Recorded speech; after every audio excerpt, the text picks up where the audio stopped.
सही है। अब आइए मैं दूसरा राइट एंगल ट्राइंगल कंसिडर कर रहा हूं। ठीक, ट्राइंगल ओ सी ए,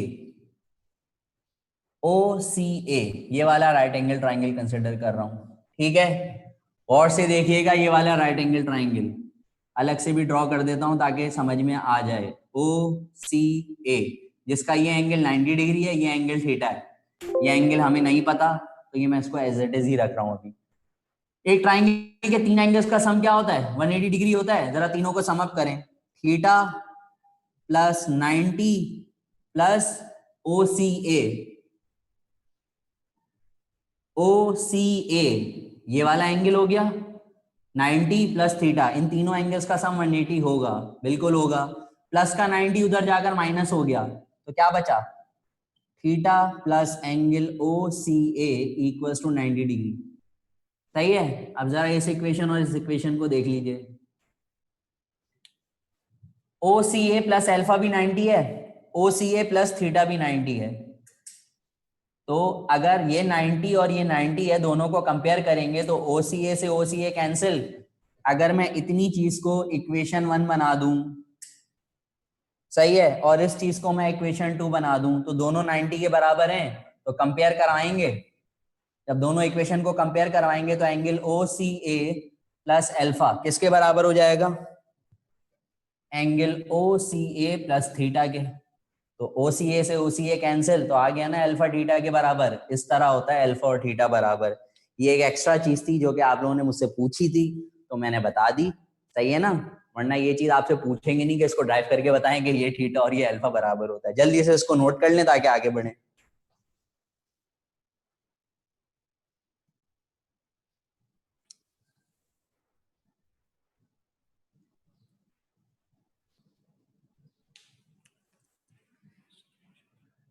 जल्दी से स्क्रीनशॉट लें और फिर मुझे डन का मैसेज करें ताकि फिर मैं आगे के कॉन्सेप्ट बताऊं थोड़ा तेजी से। बेटा जो ये आप लोग सवालात पूछ रहे हैं ना, 2405 प्लीज प्लीज फी। मैं अभी आप लोगों को, मैं पहले भी बोल चुका हूँ क्लास के अंदर कि प्लीज सवालात पूछने से पहले थोड़ा सा इंतजार कर लिया करें। हो सकता है आपको आपके सवाल का जवाब आपके सवाल से पहले ही मिल जाए।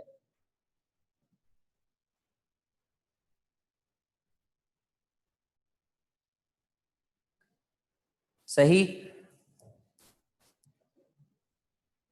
हमने पहले इस पूरे राइट एंगल ट्राइंगल को जल्दी से ओवरव्यू दे रहा हूँ, जल्दी से। इस चीज के ऊपर टाइम नहीं लगा रहा हूँ, वैसे ही बहुत टाइम लग चुका है इस चीज के ऊपर। ये एक्स्ट्रा चीज है।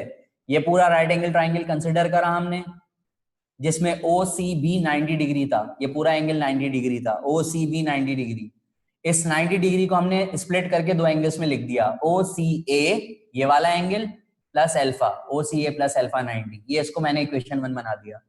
अब मैंने ये वाला राइट एंगल ट्राइंगल कंसिडर करा है, ओ सी ए। तो तीन एंगल्स का सम 180 होता है, तो theta plus 90 plus O C ए 180। 90 उधर जाकर माइनस, तो 90 बचा। ये इक्वेशन 2 हो गई।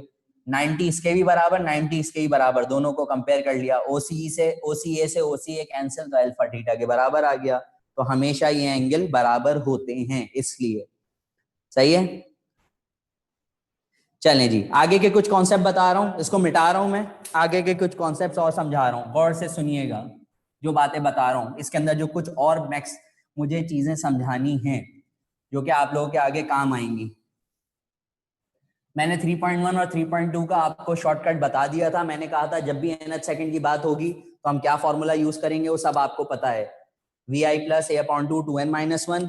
और 3.2 का मैंने, सॉरी 3.1 का मैंने शॉर्टकट बताया था 2v² a, जिससे आपके पास डायरेक्ट 2 स्टेप में 3 स्टेप में आंसर आ रहा था। तो मैंने पूरी एग्जाम्पल ही समझने सॉल्व करवा दी थी। ठीक है, आगे बढ़ते हैं। एक सवाल आप लोगों से पूछ रहा हूं, आंसर बताइएगा। और ये 2013 के पेपर के अंदर इस टाइप का सवाल आया हुआ है। एग्जैक्ट मुझे नहीं याद, मैं अपनी तरफ से वैल्यूज लिख रहा हूं। 2013 के पेपर में आया हुआ है ये एनटीएस के अंदर। ए लेवल्स वालों को ये सवाल याद आ गया होगा, जो भी ए लेवल्स के स्टूडेंट्स हैं।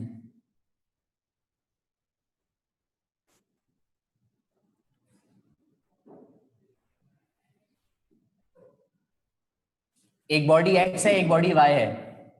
बॉडी एक्स का मास है 3m, बॉडी वाई का मास है 7m। सही है। उसके ऊपर फोर्स लग रही है F। सही। बताइए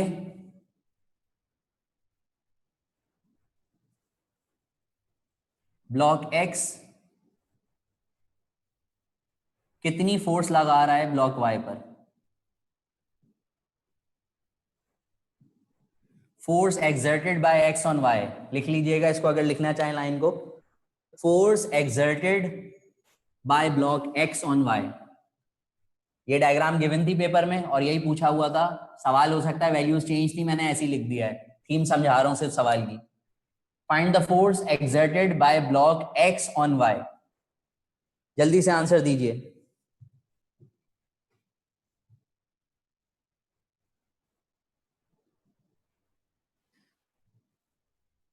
ब्लॉक एक्स ब्लॉक वाई पर कितनी फोर्स लगा रहा है?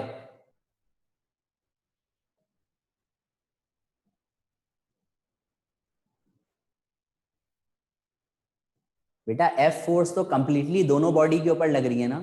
एक्स वाई पर कितनी फोर्स लगा रहा है वो आपको बतानी है। कोई भी गिवन नहीं है, इन टर्म्स ऑफ आंसर आएगा। अच्छा चले मैं ऑप्शन लिख देता हूं आप लोगों के लिए और आसानी हो जाएगी। ठीक, मैं ऑप्शंस लिख देता हूं।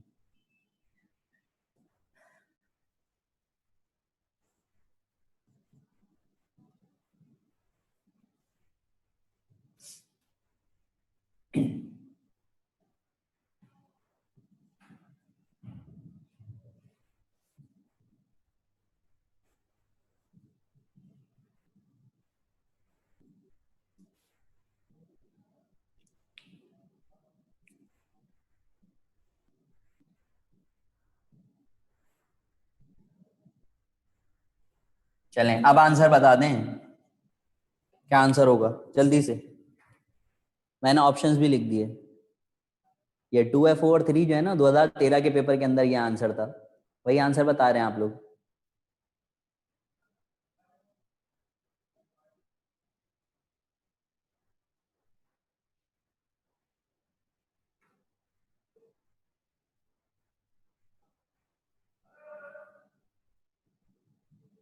Option C 3/7।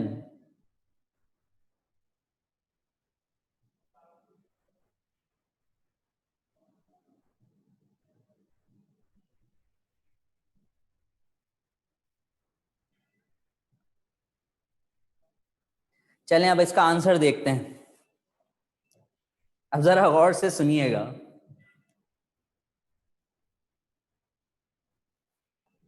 ये फोर्स दोनों बॉडी के ऊपर लग रही है, दोनों ब्लॉक्स को एक साथ मूव करवाएगी। पहले जरा इसकी एक्सेलरेशन निकाल लेते हैं। फॉर्मूला क्या होता है? F is equal to ma। ठीक है, F फोर्स है, ये फोर्स दोनों बॉडी को मूव करवा रही है, तो मास मैं सिर्फ एक का नहीं लूंगा, दोनों का लूंगा अभी, क्योंकि F लगने से दोनों बॉडीज मूव करेंगी एक ही एक्सेलरेशन से, लिहाजा मास दोनों का लूंगा। तो इसको मैं लिखूंगा 10m। ठीक, और ये A एज इट इज। यहां से अगर मैं एक्सेलरेशन की वैल्यू निकालूं तो क्या मिली मुझे? F/10m। ये आ गई एक्सेलरेशन बॉडी की। अब मुझे वो फोर्स निकालनी है जो ब्लॉक एक्स किस पर लगा रहा है? वाई पर। ब्लॉक एक्स वाई पर लगा रहा है। हमें पता है फोर्स का फॉर्मूला क्या होता है? Mass into acceleration. मास उसका लेंगे ना जिस पर फोर्स लग रही है। आपसे पूछ रहे हैं वो फोर्स बताइए जो एक्स वाई पर लगा रहा है। तो लगाने वाला एक्स है लेकिन किस पर लग रही है? वाई पर। तो फोर्स हमेशा जिसमें मास जो लेंगे उस बॉडी का लेंगे ना जिस पर फोर्स लग रही है। तो किस बॉडी पर लग रही है? वाई पर, तो लिहाजा मास लेंगे वाई का। तो वाई का मास कितना है? 7m। एक्सेलरेशन की वैल्यू कितनी है? m से m। आंसर क्या मिला? किसी ने भी नहीं बोला था एक आध के अलावा। समझ में आया सवाल या नहीं?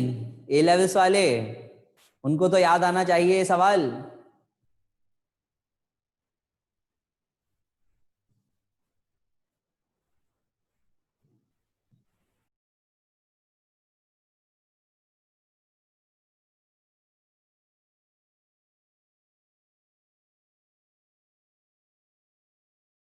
बस कुछ इश्यूज, चाहे तो नेट का प्रॉब्लम आया हुआ है, क्या इशू आया हुआ है, हम लोग भी परेशान हैं, आपके सामने ही है।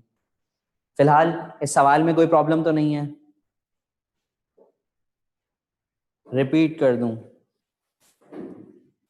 सवाल में कहा यह गया है कि एक एक्स ब्लॉक एक वाई ब्लॉक दोनों एक साथ कंबाइन है, उसके ऊपर फोर्स एफ लग रही है, दोनों के मासेस गिवन है।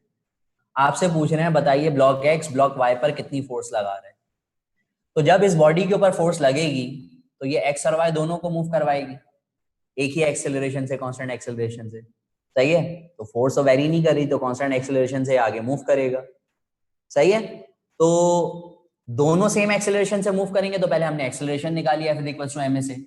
मास एक बॉडी का नहीं ले सकते क्योंकि अकेले एक्स मूव नहीं कर रहा है ना वाई मूव कर रहा है, दोनों साथ मूव कर रहे हैं, तो मास दोनों का कंबाइन लेंगे, that is 3 + 7 10 m। A as it is, यहां से ए की वैल्यू आ गई F/10 m। अब ये एक्सेलरेशन दोनों की है। अब हमें निकालना क्या है, वो फोर्स जो ब्लॉक एक्स वाई पर लगा रहा है। तो फोर्स का फॉर्मूला है में, तो मास तो उसका लेते हैं ना जिस ऑब्जेक्ट के ऊपर फोर्स लग रही होती है, तो किस पर लग रही है? वाई पर, लिहाजा मास किसका लेंगे? वाई का। तो वाई का मास क्या आ गया? 7m। एक्सेलरेशन दस m से m कैंसिल, तो आंसर क्या मिला? 7F/10। ठीक।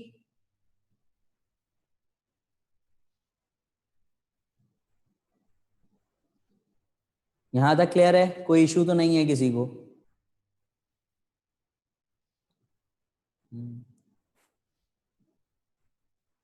चलें आगे और बढ़ते हैं।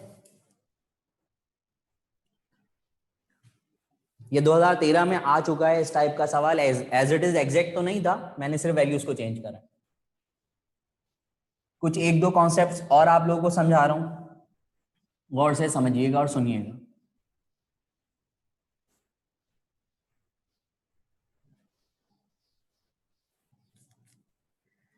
देखें, एवरेज स्पीड से रिलेटेड कुछ चीजें बता रहा हूं, एवरेज स्पीड से रिलेटेड कुछ चीजें बता रहा हूं, गौर से सुनिएगा।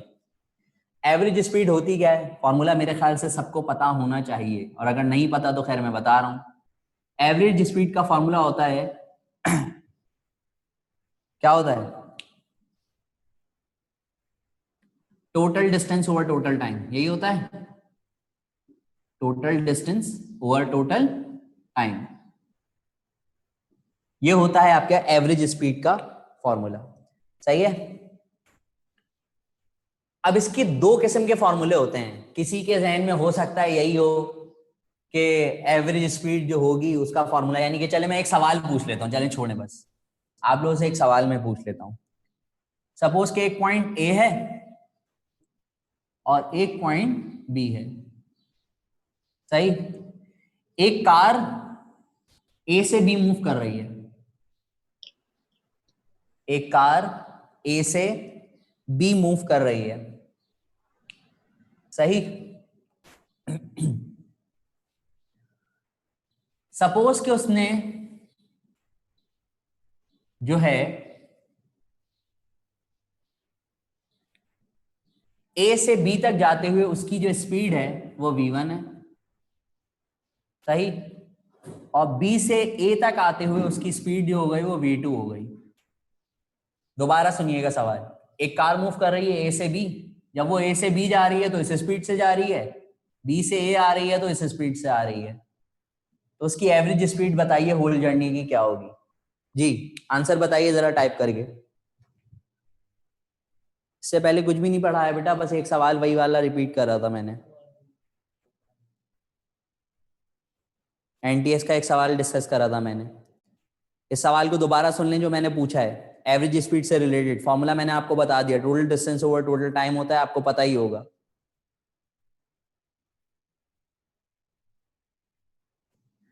बेटा स्पीड है, वेलोसिटी नहीं है, माइनस क्यों लगा रहे हैं? स्पीड डायरेक्शन नहीं होती, वेक्टर क्वांटिटी नहीं है।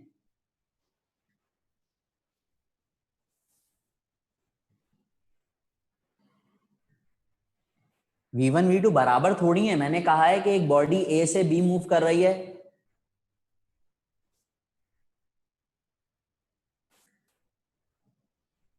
इस स्पीड से v1 स्पीड से, और वापस आ रही है v2 स्पीड से, तो एवरेज स्पीड होल जर्नी की क्या होगी? इसके लिहाज से बताइए। v1 plus v2 over 2। क्या आपको ये बात पता है, आप लोगों में से कितनों को ये बात पता है कि एवरेज स्पीड के दो फॉर्मूले होते हैं? एक एवरेज स्पीड का फॉर्मूला बनता है v1 प्लस v2 ओवर 2, और एक एवरेज स्पीड का फॉर्मूला बनता है 2v1 v2 over v1 plus v2। ये दोनों एवरेज स्पीड के फॉर्मूले हैं। आप लोगों में से कितनों को ये बात पता है?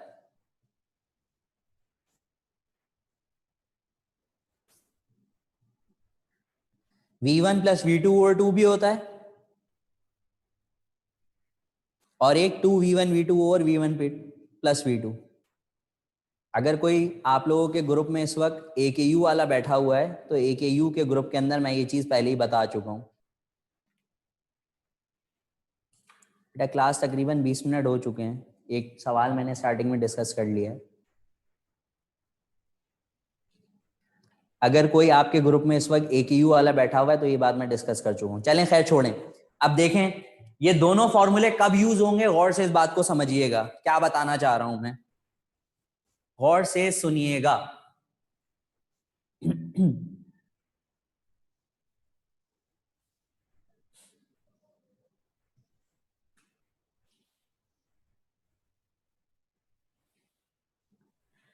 इसको पूरा ड्राइव करके मैं दिखा रहा हूं इस चीज को, फिर आपको बताऊंगा कि आपको डायरेक्टली कब ये फॉर्मूला लगाना है और कब ये वाला लगाना है। मैं दोनों का भी समझा देता हूं आपको।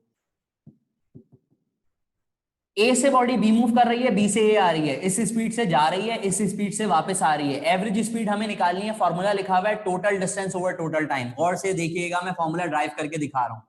ड्राइव इसलिए कर रहा हूं ताकि समझ में आ जाए, आपको डायरेक्ट ये याद रखने हैं, कब लगने हैं ये भी अभी बताऊंगा। गौर से सिर्फ सुनिएगा। अभी एवरेज स्पीड निकालने हैं, टोटल डिस्टेंस ए से बी तक, बी से ए तक आते हुए जो भी डिस्टेंस होगा, सपोज ए से बी तक जाते हुए डिस्टेंस ऐसे है, तो बी से ए तक आते हुए भी डिस्टेंस ऐसे होगा। तो अगर मैं टोटल डिस्टेंस लिखना चाहूं जो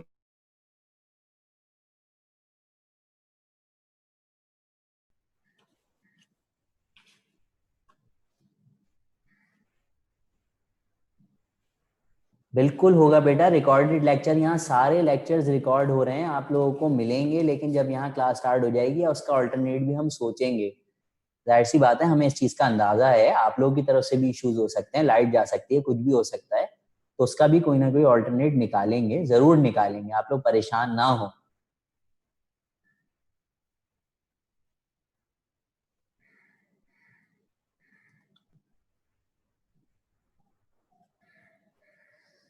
भाई अब बहुत हो गया तो अब इसका क्या कर सकते हैं। आपको अगर क्लास नहीं लेनी तो आप बिल्कुल चले जाए। बहुत हो गया।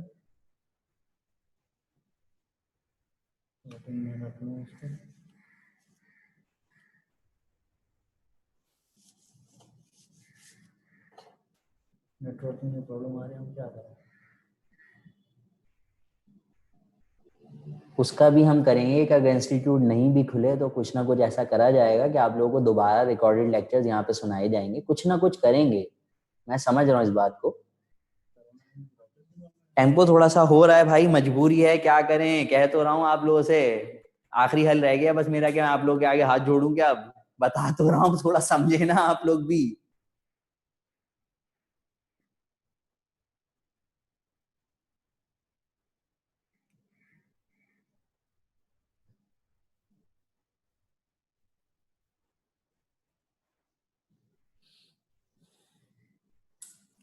चलें जी, तो मैंने आप लोगों को ये कहा कि एवरेज स्पीड के हमारे पास दो फॉर्मूले होते हैं। एक होता है v1 प्लस v2 ओवर 2, और एक होता है twice of product divide by sum. ये कब लगेगा, ये कब लगेगा, इसको मैं समझा रहा हूँ। हमारे पास सवाल ये था कि अगर एक कार ए से बी पॉइंट पे मूव कर रही है इस स्पीड से, v1 स्पीड से, और बी से ए वापस आ रही है किस स्पीड से, v2 स्पीड से, तो ए से बी, बी से ए, दोनों का डिस्टेंस तो सेम होगा। तो एवरेज स्पीड का फॉर्मूला टोटल डिस्टेंस। तो जाते हुए उसने एस डिस्टेंस कवर करा, आते हुए डिस्टेंस एस कवर करा, तो S plus S total distance कितना हो गया, 2s हो गया। ये पॉइंट मेरे ख्याल से सबको समझ में आ गया होगा। Total distance over total time, सही। अब टोटल टाइम, अब जरा गौर से मेरी बात को समझिएगा। डिस्टेंस तो सेम है लेकिन स्पीड क्या है, डिफरेंट। तो अंडरस्टूड बात है कि अगर स्पीड डिफरेंट है और डिस्टेंस सेम है तो टाइम दोनों केसेस में अलग अलग लगेगा। क्यों?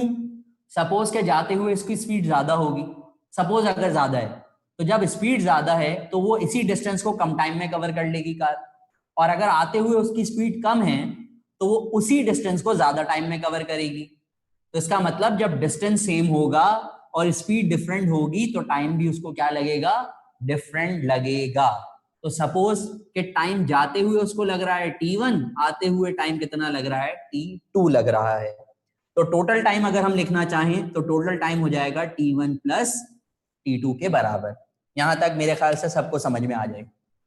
S is equal to VT होता है, तो अगर मैं यहां से T का फॉर्मूला ड्राइव करूं तो S ओवर V हो गया। सही है? अब जरा गौर से देखें मैं क्या लिख रहा हूं। 2S as it is. सही। T1, क्या मैं T1 की जगह इस फॉर्मूले से S ओवर V1 लिख सकता हूं? बिल्कुल लिख सकता हूं। क्यों? S जाते हुए आते हुए सेम है, लेकिन जाते हुए V1 है और आते हुए V2, तो जाते हुए T1 के लिहाज से V1 लिया मैंने, plus T2 S over V किसके बराबर हो जाएगा? S ओवर V2 के। सही है? यहां तक बात सबके समझ में आ गई। आगे देखिए, 2S as it is divide, इन दोनों में से नीचे क्या कॉमन आ रहा है? S कॉमन, क्या बचा? 1 over V1 plus 1 over V2। S से S cancel, 2 as it is, नीचे एलसीएम ले रहा हूं, दोनों का product LCM, V1 V2 LCM cross multiplication V2 plus V1 हो जाएगा। ये चीज पलट कर ऊपर आ गई तो क्या फॉर्मूला ड्राइव हुआ? 2V1 V2 over V1 plus V2। तो क्या समझ में आया? इस सवाल का आंसर होगा ये। तो अब जरा गौर से इसको कॉपी कर लीजिएगा। अब जरा गौर से मेरी बात को समझें कि ये फॉर्मूला कब लगेगा। सही? गौर से मेरी बात को समझें कि ये फॉर्मूला कब लगेगा। सही है?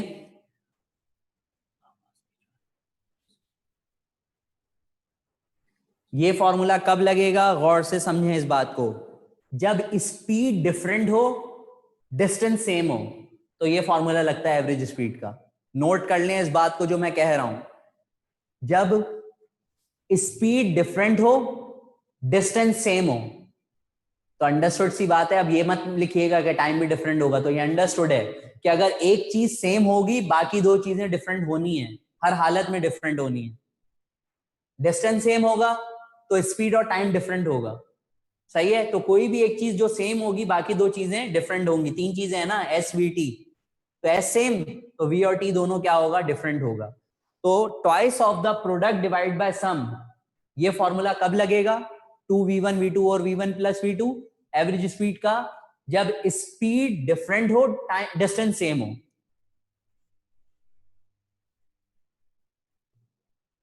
स्पीड डिफरेंट हो, डिस्टेंस सेम हो। Speed different, distance same. कैसे करा? फॉर्मूला ये रहा, फिर सुन लें अगर किसी को प्रॉब्लम हो रही है जल्दी से। फॉर्मूला लिखा हुआ है total distance over total time. Total distance, जाते हुए उसने एस डिस्टेंस कवर करा, आते हुए भी एस करा, तो टोटल डिस्टेंस कितना हो गया? 2s। जब उसकी जाते हुए स्पीड डिफरेंट है, सपोज के ज्यादा है, तो कम टाइम में डिस्टेंस कवर होगा। आते हुए स्पीड क्या है? कम है, तो ज्यादा टाइम में डिस्टेंस कवर होगा। तो टाइम दोनों में डिफरेंट लगेगा। तो टोटल टाइम है नीचे फॉर्मूले में, तो T1 प्लस T2 हो गया। 2s मैंने एज इट इज रखा था, t का फॉर्मूला मैंने s is equal to vt से ड्राइव किया, तो t1 के लिए क्या बन जाएगा? s ओवर v1, क्योंकि s दोनों में सेम है, जाते हुए भी आते हुए भी, तो मैंने लिखा s ओवर v1। t2 के लिए s ओवर v2, दोनों में से s कॉमन, s से s कैंसिल, ये बचा 2। यहां पर मैंने ले लिया एलसीएम, दोनों का product LCM, cross multiplication v2 plus v1, ये पलट कर ऊपर चला गया। फर्स्ट से थर्ड टर्म मल्टीप्लाई होती है, सॉरी फोर्थ टर्म मल्टीप्लाई होती है, फर्स्ट और फोर्थ, तो ये चीज पलट कर ऊपर चली गई, तो 2v1 v2 और v1 प्लस v2। तो ये फॉर्मूला ड्राइव हुआ इस सवाल से के लिहाज से। तो एवरेज स्पीड का ये फॉर्मूला कब लगेगा? जब स्पीड डिफरेंट हो और डिस्टेंस सेम हो। कोई कंफ्यूजन तो नहीं है? जल्दी से डन का मैसेज करें अगर समझ में आ गई ये बात।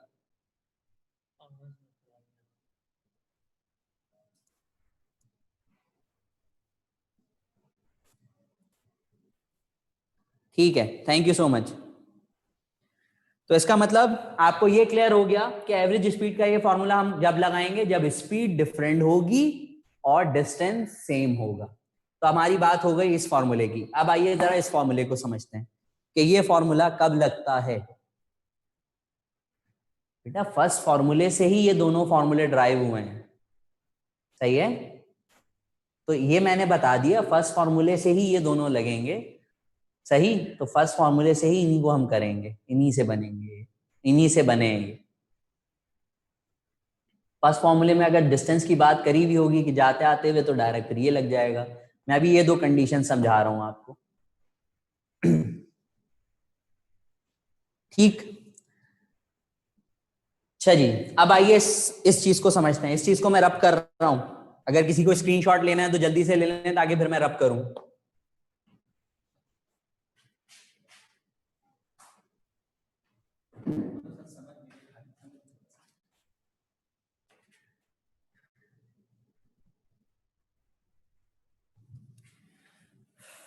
चलें आगे समझें हम।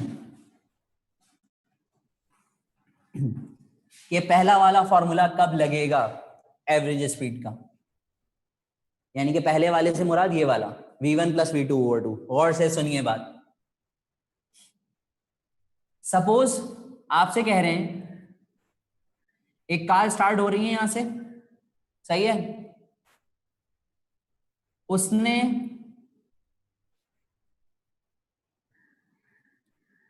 उसकी स्पीड है v1, सही। और उसने टाइम t तक अपनी स्पीड v1 रखी। उसके बाद उसने अपनी स्पीड को चेंज कर लिया, सही है। टाइम t के बाद v2 स्पीड कर लिया, और वो भी वो कितनी देर तक चली, टाइम t तक चली। दोबारा सुने क्या बता रहा हूं। कह रहे हैं कि सपोज, चलिए मैं इसको न्यूमेरिकली अगर समझाता हूं तो इस तरीके से वैल्यूज से समझा दूं तो शायद ज्यादा बेहतर आप लोगों को समझ में आ जाए कि जब टाइम सेम हो और स्पीड डिफरेंट हो। टाइम सेम हो स्पीड डिफरेंट का मतलब क्या हुआ। आपसे सपोज कहा कि एक कार जो है वो 5 सेकंड तक मूव कर रही है, किस स्पीड से, 20 मीटर पर सेकंड की स्पीड से। 5 सेकंड गुजरने के बाद उसने अपनी स्पीड को बढ़ा लिया 25 मीटर पर सेकंड। लेकिन ये 25 मीटर पर सेकंड भी उसने कितने सेकंड तक रखा, 5 सेकंड्स तक। तो टाइम सेम स्पीड डिफरेंट। तो जब टाइम सेम होगा स्पीड डिफरेंट होगी, तो अब लाजमी सी बात है डिस्टेंस भी डिफरेंट कवर होगा। ये पॉइंट मेरा सबको समझ में आना चाहिए। क्यों, जब स्पीड कम है तो उतने ही टाइम में कम डिस्टेंस कवर होगा, जब स्पीड ज्यादा है तो उतने ही टाइम में ज्यादा डिस्टेंस कवर होगा। तो मैंने अभी थोड़ी देर पहले आपको क्या बताया था, कोई एक चीज सेम होगी तो बाकी दो चीजें डिफरेंट होनी है। तो यहां टाइम सेम है। ये फॉर्मूला कब लगता है, जब डिस्टेंस सेम हो स्पीड डिफरेंट हो। ये कब लगेगा, जब टाइम सेम हो स्पीड डिफरेंट हो। अभी ड्राइव करके भी दिखा रहा हूं। मैंने आपको ये लॉजिकली सवाल समझा दिया। क्या क्या अगर कहा जाए कि एक कार मूव कर रही है इस स्पीड से इतने टाइम के लिए, फिर उसने अपनी स्पीड को बढ़ाया इतने टाइम तक, टाइम सेम रहा, सही है। तो बताइए उसकी इस पूरे होल जर्नी में एवरेज स्पीड क्या रही। तो अब इस कंडीशन में आप क्या करेंगे, जब आपके पास टाइम सेम हो और स्पीड क्या हो, डिफरेंट हो। नोट कर लें, time same speed different, time same speed different. तो जब टाइम सेम हो स्पीड डिफरेंट हो तो ये फॉर्मूला बनता है v1 प्लस v2/2। मैं ड्राइव करके दिखा रहा हूं। एवरेज स्पीड क्या फॉर्मूला होता है, total distance over total time. तो इसका मतलब क्या हुआ, अब डिस्टेंस अलग अलग होगा। यहां से यहां तक सपोज s1 डिस्टेंस हुआ, यहां से यहां तक s2, तो टोटल डिस्टेंस का फॉर्मूला क्या बन जाएगा, s1 प्लस s2। डिवाइड में अब क्या आएगा, टोटल टाइम। तो अब टाइम दोनों का क्या है, सेम है। तो t प्लस टी क्या हो जाएगा, 2t हो जाएगा। s इज इक्वल टू क्या होता है, vt। तो s1 को क्या लिखूंगा, v1t लिखूंगा। s2 को क्या लिखूंगा, v2t लिखूंगा। डिवाइड में क्या है 2t, ऊपर से t कॉमन, t से t कैंसिल, बन गया ना formula v1 plus v2 over 2। तो ये एवरेज स्पीड का फॉर्मूला कब लगता है? जब टाइम सेम हो, स्पीड डिफरेंट हो। अब स्पीड डिफरेंट है तो अंडरस्टूड है डिस्टेंस भी डिफरेंट कवर होगा अगर टाइम सेम है। अगर इसमें कोई कंफ्यूजन है तो जल्दी से बताइए। एंगल पर समझाने के बाद बेटा मैंने एक एनडीएस का सवाल करवाया था, उसके बाद फिर एवरेज स्पीड की ये दो कंडीशन समझाई है। कोई इश्यू तो नहीं है? क्लियर हुआ ये point? Speed different distance same, ये speed different time same, v1 plus v2 over 2।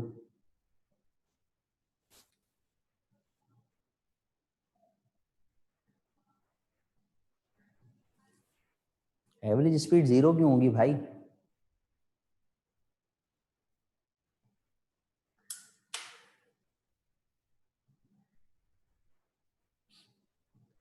To के साथ का टी कहां गया?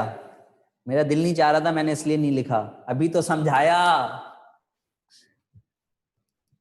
यहां से आपने टी कॉमन लिया तो ये टी इस वाले टी से कैंसिल हो गया ना भाई, इसलिए v1 प्लस v2 ओवर 2 आ गया।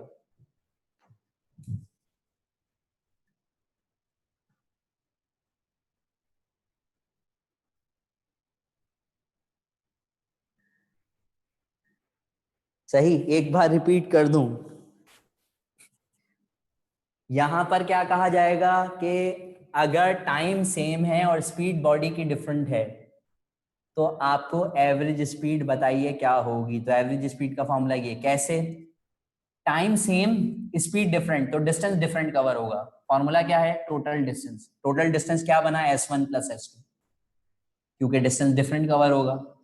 टोटल टाइम लिखा हुआ है डिवाइड में, तो टाइम दोनों का सेम है तो t प्लस टी क्या हो गया? 2t s vt। तो s1 क्या हो जाएगा? v1t। s2 क्या हो जाएगा? v2t। तो दोनों में से t कॉमन, t से t cancel, v1 plus v2 over 2। तो ये फॉर्मूला कब लगेगा? Time same speed different. ये कब लगेगा? Speed different distance same. Speed different distance same.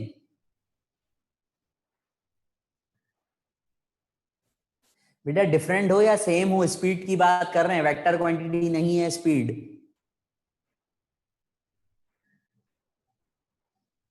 बेटा ये जो फर्स्ट फॉर्मूला लिखा है इसी से ये दोनों फॉर्मूले ड्राइव हुए हैं,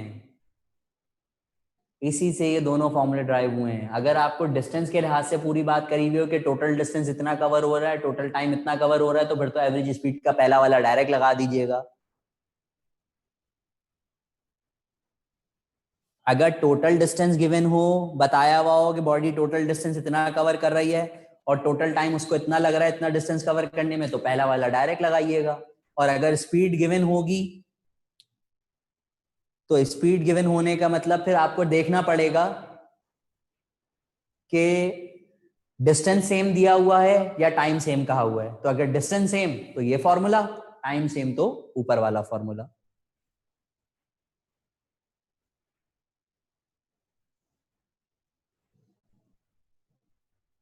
कोई एक चीज सेम होगी, बाकी दो चीजें डिफरेंट होंगी।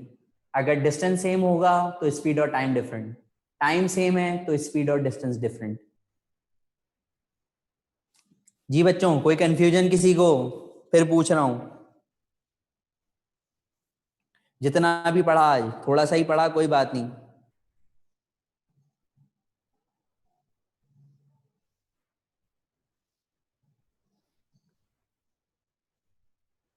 करेंगे सवाल करेंगे, नेक्स्ट क्लास से हमें इस चैप्टर के सवाल ही करने हैं, परेशान ना हो, उसमें है एवरेज स्पीड के सवाल, परेशान ना हो। सही। अगर कोई बॉडी एक्स एक्सिस पे मूव कर रही है और वो फिर वाई एक्सिस पे चली जाए, अब आपने सवाल पूछ ही लिया है तो देख लें इसको भी। तो इसमें हम सिंपल कुछ भी नहीं करेंगे बेटा, ये देखें एक बॉडी एक्स एक्सिस की तरफ जा रही है, वो एक्स एक्सिस से वाई एक्सिस की तरफ मूव कर गई। सपोज कि वो यहां से मूव कर रही थी कितने 4 मीटर पर सेकंड की स्पीड से, उसके बाद वो मूव कर गई टुवर्ड्स वाई एक्सिस 3 मीटर पर सेकंड की स्पीड से। तो एवरेज स्पीड ये हो गई ना, तो पाइथागोरस थ्योरम लगाकर निकाल लीजिएगा। बस इस किस्म के सवाल में हम ये करते हैं।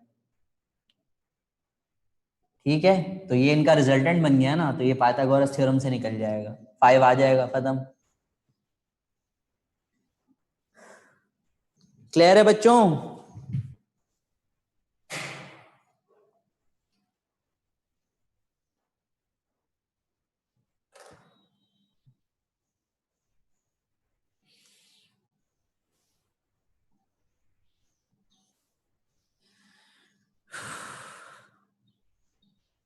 जितना भी पढ़ा कोई कंफ्यूजन नहीं है, थोड़ा सा ही पढ़ा है, कोई बात नहीं, जो इश्यूज आ रहे थे कोई मसला नहीं है, सही है, लेकिन कम पढ़ेंगे, लेकिन एटलीस्ट जो पढ़ा वो समझ में आ गया सब, इसमें कोई इशू होना नहीं चाहिए,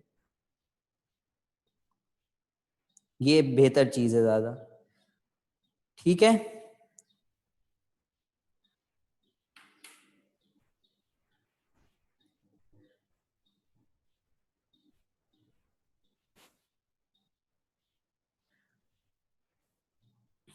मैंने आप लोगों को 3.1 3.2 एग्जाम्पल बता दी पूरी, सही है, मैंने आप लोगों को स्पीड के ये कंडीशंस भी कुछ बता दी, एवरेज स्पीड के, मैंने आपको 3.1 3.2 का शॉर्टकट बता दिया, मैंने वर्टिकल सर्किल आपको पढ़ा दिया। तो इस चैप्टर के अंदर जो जो चीजें हमें करनी थी कोर, वो हमने कर ली हैं। अब हम इस चैप्टर से रिलेटेड सवालात करेंगे नेक्स्ट क्लास के अंदर, सही। अभी थोड़ी सी देर रुकिएगा, मैं आप लोगों को एक पेज शेयर कर देता हूं, वो आप लोग जो है वो अपने पास जो है उसको स्क्रीनशॉट ले लें, ताकि उस टाइप के सवालात फिर आप लोग सॉल्व करेंगे, सही, सही है। तो स्क्रीनशॉट जब हम लेंगे आप ले लीजिएगा, फिर सवालात को उसको करिएगा, फिर नेक्स्ट क्लास में हम उन सवालात को डिस्कस करेंगे। ट्राइंगल का मैंने ये बताया बेटा कि अगर कोई बॉडी एक्स एक्सिस पे मूव कर रही है और फिर वो वाई पे चली जाए, तो आप उस पर पाइथागोरस लगाकर बआसानी एवरेज स्पीड निकाल सकते हैं, ठीक।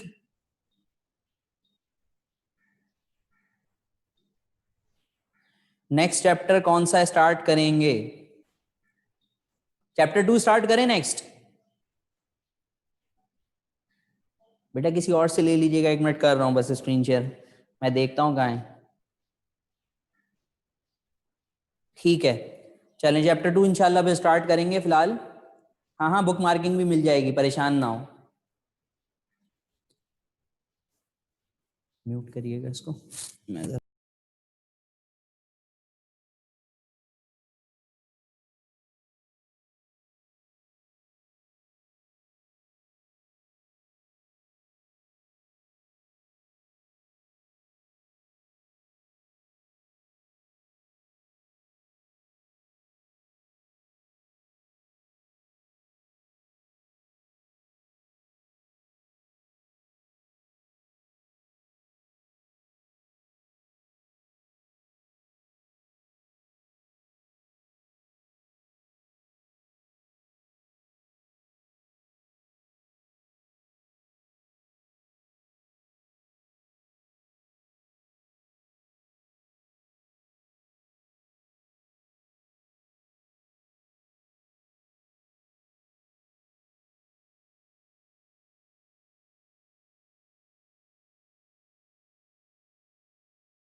मैं आप लोगों को क्या ग्रुप के ऊपर सेंड कर दूं, फेसबुक के ऊपर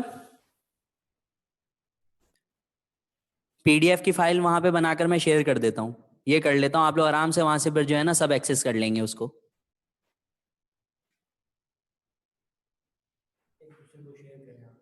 ठीक, चैप्टर्स बेटा अभी तक हम लोगों ने 6 पढ़ लिया है, 4 पढ़ लिया है, 7 पढ़ लिया है, और ये चैप्टर हमारे पास 3 हो गया है, फिर 2 स्टार्ट करेंगे इंशाल्लाह।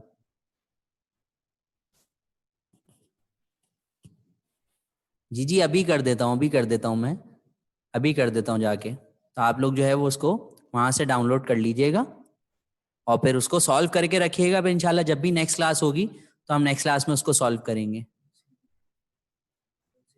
ठीक है, चलें। कुछ ग्रुप्स के अंदर 7